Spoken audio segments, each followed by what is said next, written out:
최근 점점 더 한국에 대한 도발 수위를 높여오던 중국이 갑자기 태도를 180도 바꾸며 한국에 긴급 도움을 요청하는 놀라운 상황이 만들어졌습니다. 한국의 예상 밖 너무나도 강력한, 과감한 결정에 그동안 중국은 보복을 하겠다며 강대강으로 벼랑 끝으로 내몰리죠. 중국 1인자가 한국에 직접 찾아와 도움을 요청할 것이라는 전문가들의 예상까지 나오기 시작했는데요. 자, 그런데 이렇게 한국에 도움을 요청한 중국을 향해 한국이 파격적인 반응을 보이면서 중국 전체가 발칵 뒤집혔다는 놀라운 소식이 전해졌습니다. 지금부터 이 놀라운 내용, 최고 수익률을 여러분들에게 전해드리겠습니다. 스페인 마드리드에서 열리는 나토 정상회의에 중국은 한국은 강대국의 초월이라 부르며 도발에 나섰습니다. 중국 관영 글로벌타임스는 미국이 한국을 나토에 끌어들이고 있다라고 비판하며 나토 회의에 참석하는 한국을 강하게 비판했습니다. 중국은 또 일부 국가들은 스스로를 세계 지정학적 관계를 조정할 수 있는 체스 플레이어로 여기지만 사실은 체스판 위에 있는 강대국의 조례에 불과하다라며 한국이 미국의 조례에 지나칠지 않는다는 선을 넘는 발언까지 대대적으로 보도했습니다. 또한 중국은 한국이 중국산의 99에 의존하고 있는 망간과 945m에 의존하고 있는 마그네슘 등 중국에 대한 의존도가 높은 품목들을 한 번에 수출 금지시켜 한국의 공급망을 완전히 붕괴시켜 버릴 수 있다고 위협하기도 했습니다.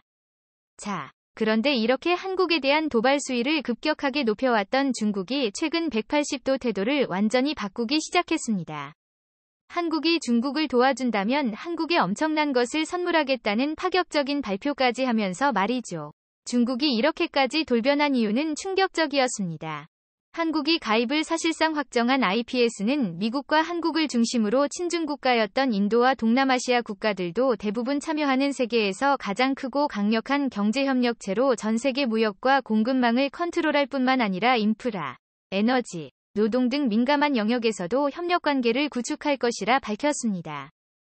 즉, IPS에 포함되지 못한 국가들은 국제 외톨이가 되어 완전히 고립되게 되는데 중국이 바로 여기에. 그리고 최근 인도-태평양경제 프레임워크 IPF가 구체적으로 어떻게 중국에 대충격을 줄 것인지의 자세한 내용이 공개되면서 중국은 너무나도 큰 쇼크를 받았습니다. 미국은 IPS 전반을 주도하며 반도체용 원자재 공급과 인텔을 통해 파운드를 주도하고, 일본은 소재와 장비를 주역으로 담당해 중국을 제외한 IPS 국가들에만 안정적으로 공급할 예정입니다. 인도는 값싼 인건비를 바탕으로 탈중국하는 글로벌 기업들을 유입시켜 세계의 공장 역할을 담당하고, 한국과 대만은 반도체 공급의 허브로서 중국을 제외하고 IPS 국가들에 안정적으로 반도체를 공급. 호주와 뉴질랜드는 한국의 반도체 및 2차 전지를 안정적으로 생산할 수 있도록 반도체용 원자재를 공급. 동남아시아 국가들의 반도체를 상업용으로 후처리하는 것을 주력으로 담당하고, 중국을 제외하고 IPS 국가 간 관세를 0으로 낮춰 중국산 대신 한국산과 미국산을 대규모 수입할 예정입니다. 뿐만 아니라 피지는 중국이 남태평양으로 세력을 확장하는 것을 막기 위해 IPS에 참여시키며 군사력으로 영향력을 강화시키려는 중국의 계획도 완전히 저지할 예정입니다. 너무나 구체적이고 빈틈없는 계획에 중국은 그야말로 난리가 나버렸는데요. 더 놀라운 것은 이렇게 중국을 강하게 압박하기 시작한 국제협력체 내 IPS뿐만이 아니라는 것입니다. 최근 G7도 중국을 향해 충격적인 발표를 했는데요. 중국의 글로벌타임스는 최근 독일 바이에른주에서 열린 주요 7개국 G7 정상회의에 대해서도 강한 불만을 드러냈습니다. G7 정상들은 회의 첫날부터 중국의 1대1로에 맞서기 위한 6천억 달러, 약 770조 6천억 원에 달하는 글로벌 인프라 투자 계획을 발표, G7 차원의 중국 견제 계획을 노골적으로 드러냈습니다. 신문은 G7과 나토 두 정상회의가 그들의 중대한 파트너가 될 수도 있는 중국을 라이벌, 심지어 적으로 여기고 있다며 이는 유감스러운 그 이상이라고 쏘아붙였습니다. 이어서 두 정상회의의 단합은 서방에만 국한된다며 세계 전체를 놓고 봐서는 분열을 알리는 불길한 나팔소리일 뿐이라고 비판했습니다. 네, 그렇습니다. 한국의 정식 나토 가입이 임박한 가운데 미국과 서방국들은 나토와 7세븐을 하나로 묶어 세계에서 가장 강력한 국가, 이들의 협력체를 만들려 하고 있고, 한국이 여기서 매우 중요한 역할을 할 것이라 전했습니다. 나토도 역사상 처음으로 중국을 노골적으로 언급하며 강력한 경고의 메시지를 전했습니다. 북대서양조약기구 나토가 새로운 전략 개념에서 중국이 야기하는 도전을 처음으로 다뤘는데요. 2931일 스페인 마드리드에서 열린 나토 정상회의에서 러시아의 위협과 함께 중국이 야기하는 도전을 처음으로 다른 새로운 전략 개념을 승인했습니다. 옌스 스톨텐베르크 나토 사무총장은 27일 기자회견에서 나토의 새 전략 개념은 중국을 처음으로 다뤘다고 밝혔습니다. IPF에 이어 나토와 G7까지 중국을 강하게 압박하기 시작하면서 중국은 더 이상 버틸 수 없는 상황에 직면하게 됐습니다. 결국 중국은 최근 아시아에서 가장 강력한 미국의 최대 우방국으로 등극한 한국에 도움을 요청하기 시작했는데요. 일부 전문가들은 이를 위해 시진핑 중국 국가주석의 한국을 깜짝 방문해 엄청난 것을 대가로 도움을 요청할 것이라 주장했습니다. 전문가들은 중국이 한국에 잘 보이기 위해 꺼내들 카드로 한류 규제 완전 철폐와 더불어 중국 내에서 사업을 하는 한국 기업들에 대한 법인세 대폭 완화와 한국 기업들의 중국 기업 투자 규제 완화 등을 꼽고 있습니다. 이렇게 한국에 막대한 혜택을 주는 대신 중국은 한국의 외교적 도움을 요청했습니다. 중국이 미국을 견제하기 위해 추진한 남태평양 섬나라 10개국들과 추진한 경제안보협력이 불발했다는 소식이 얼마 전 나왔습니다. 중국이 이 국가들의 24개 선물 패키지로 구애를 보냈는데도 태평양 국가들이 이를 거절한 것은 미국, 그리고 미국의 동맹국들과 완전히 적대관계를 구축하는 것은 그야말로 나라를 망치는 가장 빠른 지름길이라 판단한 것입니다. 그리고 태평양계 국가들 중 상당수가 한국과 밀월 관계에 있어 한국의 영향도 크게 작용했습니다.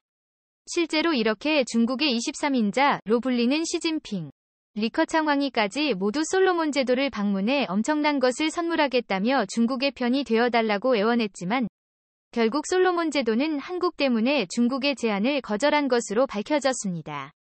놀랍게도 솔로몬 제도는 한글을 공식 국가 표기 문자로 도입했고 한국의 건설사들이 솔로몬 제도의 인프라부터 도로, 주택 등 모든 것을 담당하고 있습니다. 솔로몬 국민들 입장에서는 매우 고맙게도 한국 기업들이 솔로몬 제도에서 매우 저렴한 가격에 아주 좋은 퀄리티의 인프라와 주택을 지어주었을 뿐만 아니라 천문학적인 규모의 무상 지원까지 해주다 보니 한국을 절대적인 우세한 국가로 여기며 중국과 손을 잡는 것을 강하게 반대하고 있습니다. 솔로몬 제도뿐만 아니라 중국이 미국을 견제하기 위해 필요한 태평양 10개국 대부분에 이렇게 한국과 심상치 않은 밀월 관계를 맺었기 때문에 중국 입장에서는 한국의 외교적 도움이 절실한 상황입니다. 일각에서는 중국이 이에 한국의 도움을 요청하기 위해 시진핑 중국 국가주석의 사상 최초로 비공식 일정을 잡아 한국을 몰래 깜짝 방문할 수 있다고 전했습니다. 이번에 한국이 중국을 도와주지 않을 경우 중국은 역사상 가장 심각한 경제위기를 맞이한다고 외신들은 전했습니다. 미국 경제 전문 방송 CNBC 늘 중국이 부동산 위기와 우크라 전쟁, 위험한 외부 대출 등 때문에 천안문 사태 이후 최대 위기를 맞이하게 됐다고 전했습니다.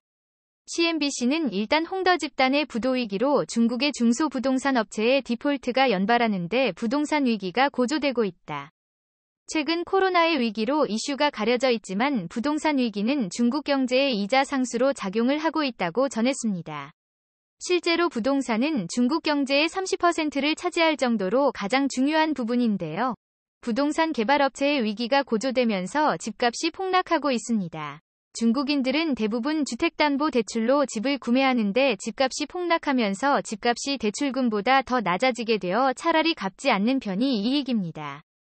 그렇게 되면 은행들은 도산하게 되고 중국 경제는 괴멸적인 타격을 입을 것이라고 CNBC는 전했습니다. 뿐만 아니라 버지니아에 있는 윌리엄 앤 메리 대학 국제개발연구소에 따르면 중국 은행권은 1대1로를 명목으로 개발도상국들에 약 500조 원을 빌려줬는데 우크라 전쟁 장기화와 글로벌 인플레이션, 금리 인상 등으로 세계 경제가 최악으로 치달으면서 빌려준 돈을 전혀 받지 못하게 됐습니다. 이 막대한 손실을 만회하기 위해서는 태평양 10개국에서 새로운 기회를 찾아야 하는데 한국의 도움 없이는 불가능하다는 것이 중국의 입장입니다. 오늘도 감사합니다. 최고로 멋진 하루 보내시길 바랄게요.